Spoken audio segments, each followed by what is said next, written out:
Alright, from talents we're going to move on to glyphs. You do have, surprisingly, you have very little options with your glyphs as a Windwalker. Um, you'll see Touch of Karma, mandatory. There are no options. You must use Touch of Karma. You can see why. The melee restriction on Touch of Karma is obviously very constricting for PvP, and you just can't afford it to be. It's your biggest oh shit button. You need to be able to press it when you're screaming oh shit to yourself. Sparring is not as useful as it looks like on paper. It does come in handy, especially against those teams that are training you, and a lot of teams will train you, and especially if they have hybrid casters. It has reflected a cyclone from time to time when people will switch to me or a warrior will hamstring me, sparring will come up.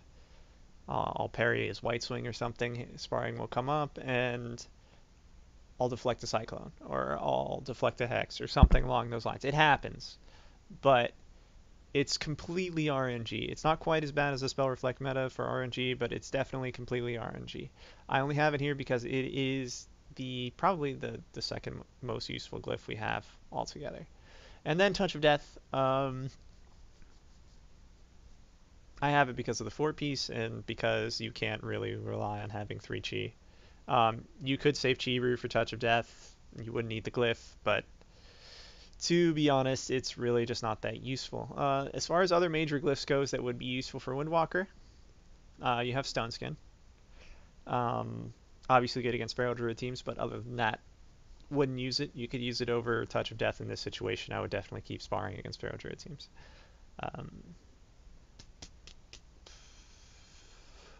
You have Fortifying Brew, which I wouldn't use, honestly, at all, because you really want the damage reduction. Fist of Fury, you can see that, it's decent. It's not bad. But most of the time when you're Fist of Fury, you're going to be stunning something anyway. The only way this would be extremely useful is if they were on full stun DR immune to stuns and they could hit you back. Expel Harm, this will break more CC than it's worth. It's really not good. It's more of a kind of a healer skill more than anything, so they can help do damage. Afterlife is a PvE skill. CJL is somewhat useful. I've been experimenting a lot with the Crackling Jade Lightning knockback. It's decent on those 3D maps, but it is a lot harder to use than something like Typhoon or Thunderstorm. It's a much shorter knockback. And this glyph does make it a slightly better knockback, but again, really only useful on those 3D maps. So you consider swap rating in for Blade's Edge or something, but keep in mind that the CJL knockback only works when you're getting meleeed. And so you really have to use it when you're being trained on these maps like Blade's Edge. It is something that I haven't toyed with enough, and I would like to toy with it more. Blast of Blossoms is useless, you don't want to use that. Transcendence is another one you could consider using, as well as Zen Meditation. Transcendence, again, just flat 10 yards. Again, most of these I would straight replace Touch of Death for. In my opinion, it is the most useless glyph we have, especially if you're running Tree Brew. If an enemy is under 10% health, it is very unlikely that one global would not kill him anyway. You don't necessarily need Touch of Death. The exception being a Shadow Priest who's asleep and uses his Dispersion sub 10% or whatever, you can get him with that. Or like a Warlock who pops his cooldown sub 10%. Something that you can get it. Minor glyphs are a little more interesting. I choose to use Spitting Fire Blossom because I really dislike how Fire Blossom works with how pets are and everything like that. Like, it's a lot more reliable just to be able to use this skill for damage, especially against higher armor targets. And Blackout Kick is just a personal choice of mine. You don't have to take this. The 20% additional damage comes out to something like, I don't know, like 500, 600 dot ticks. Not really that useful. It's only a 4-second dot, so it's often not going to affect your CC or anything like that. And then the rest of them are just really cosmetic. I would stay away from Flying Serpent Kick because of how lag works. Yeah, and the rest are just cosmetic. So on to the character sheet, and we'll go over glyphs and, reforging and gems. Gems, you can see I'm using PvP power for the blue. You can't really get away with socketing Resilience on a monk. They don't do enough damage as it is, in my opinion. So you really want to try and max out your PvP power. I do put resilience in the yellows to try and get the bonuses, sock bonuses, obviously. But definitely you see PvP power going into every slot. So as for enchants, the only notable ones I do put resilience where I can. Resilience is strong right now, and you do end up getting trained, so you definitely want as much of that as you can get. You see I'm engineering, so I don't have a glove enchant. Other than that, I do use expertise because expertise to a certain point is a pretty high priority on our Reforge list.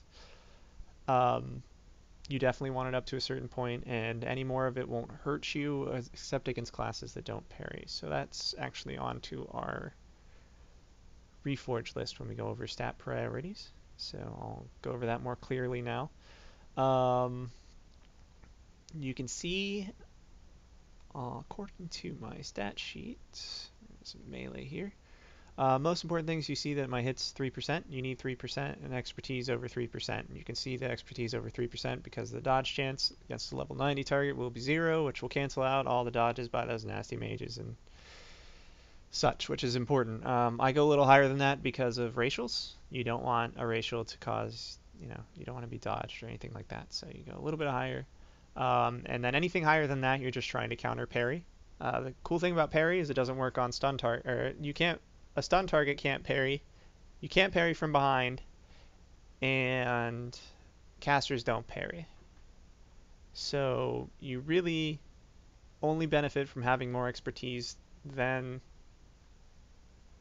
the minimal amount if you're facing teams that you're going to be toe-to-toeing, as in fighting them while they're facing you, and you need to make sure that you don't get RNG'd out of a stun or out of you can't have your disarm parried as a monk because it's ranged, but out of mainly the stuns. Those are really the only thing you need, or have damage parried. It's rare when it happens, but it does happen, and it's the same reason you get hit. You want to limit your RNG. So a lot of people do prioritize this stat a little more than I personally have. My reforgers go towards crit and haste. Other than that, the reason I might actually have a lot of mastery right now. No, good. I am reforging to crit and haste. The reason I go with crit and haste is because crit is where your burst is going to come from. You need to crit, and with the crit multiplier being 2.0, it's very important that you crit to do damage. If you don't crit, you're not doing very much damage. And the reason I go crit over something like depending on my agility to help out my crit chance, or saying what is enough for crit chances, because Spinning Fire Blossom does not get crit from anywhere else but crit from us. It doesn't get crit from agility, so you need to have the actual crit reforged to get any crit chance on Spinning Fire Blossom, which again is your main damage spell over 10-yard range. You need it to be able to, when you're getting kited, still apply damage, and it does hit more. It hits for more than Blackout Kick per chi, which is more of a sustained damage thing, damage per chi, but it does still hit significantly hard over that 10-yard range, and it does still hit significantly hard against high armor targets. So you do want it to crit. I go with haste secondary because of how Tiger Strikes works, and it's actually a significant part of our damage. It's kind of like, I don't know, Wind Fury for Enhancement Shaman and stuff like that. You want that to happen as often as it can, and because our mastery doesn't affect it, I look to haste to get more of those, for them to go more often, because they do come out to a significant chunk of our damage. There is another school of thought that says you should go mastery instead for more free kicks, but the way that I see it is you save a mastery proc for when you want to burst if you want to save it. But as it is, it has a 15% chance. I mean, this is just from gear. I've reforged out of mastery at every possible opportunity, and I find that the chance is significant and is sufficient enough that I end up getting mastery procs enough that I can burst when I need to. That's just my personal flavor. Your mileage may vary. You may want to switch a little bit more into mastery out of haste, but I would definitely favor crit first. So that's it for reforging, and I went over enchants. I went over talents. I went over glyphs. The only reason I've chosen swords over other weapons is because I'm a human. So I have the option of going to DPS trinkets and of course swords for the expertise increase. And I think that is all. Oh, one last thing, weapon choice. Two-handed versus dual wield. I know this is a common one. Probably one of the more important things for a lot of you. The reason I went to dual wield is because of the double enchants. When it comes down to it, the only difference between two-handed dual wield burst-wise is that two-handed will have a higher damage range on your yellow skills, as in your rising sun kicks can hit harder, but it also has a lower damage range, which means they can hit less than dual wield. So because of how the skills are calculated, they're calculated using the main hand and the offhand, and I can demonstrate that for you real quick. You can see here the tooltip saying 67, 507 to 89, 113 when I'm using my two PvP swords, and I'll switch one to the Warglaive, which has significantly lower DPS in the offhand. And you can go back to it and you can see that the damage is now 52,926 to 67,000. So the offhand damage factors into the skill damage. It's not like other classes. So you do not have to worry about higher, quote unquote, higher yellow hits with a two-handed weapon. It's not going to happen.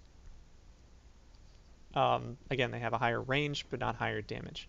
So then the major difference comes with the extra stats from the two-hander, and that the Tiger Strikes will hit slightly harder for each Tiger Strike. Because you're hitting with a two-hander, you don't have the offhand hits also consuming your Tiger Strikes. The converse to that is that when an offhand and main hand Tiger Strike hits at the same time, it does hit pretty hard. So you kind of have a balance with the burst. But what it comes down to is that the double enchants gives you higher potential burst than the minor stat increase, and it's just an agility increase. I should point out it's not a PvP power increase at all. It's the same PvP power from dual wield to two hand. It's just a minor agility increase, and that is a smaller value to me than having two enchants going at the same time as far as burst goes. So the potential for burst is higher with dual wield. So that is my reason for choosing that. You also will find that you edge out sustained with dual wield as well. Other than that, I believe that's all. So I thank you for watching, and I will be posting this on my YouTube channel. So please follow the YouTube channel, watch my other videos, come check me out on Twitch. There should be info on the comment section for you to find my Twitch page where you can see me live stream as I continue to play my monk throughout the season. Thanks for watching, guys.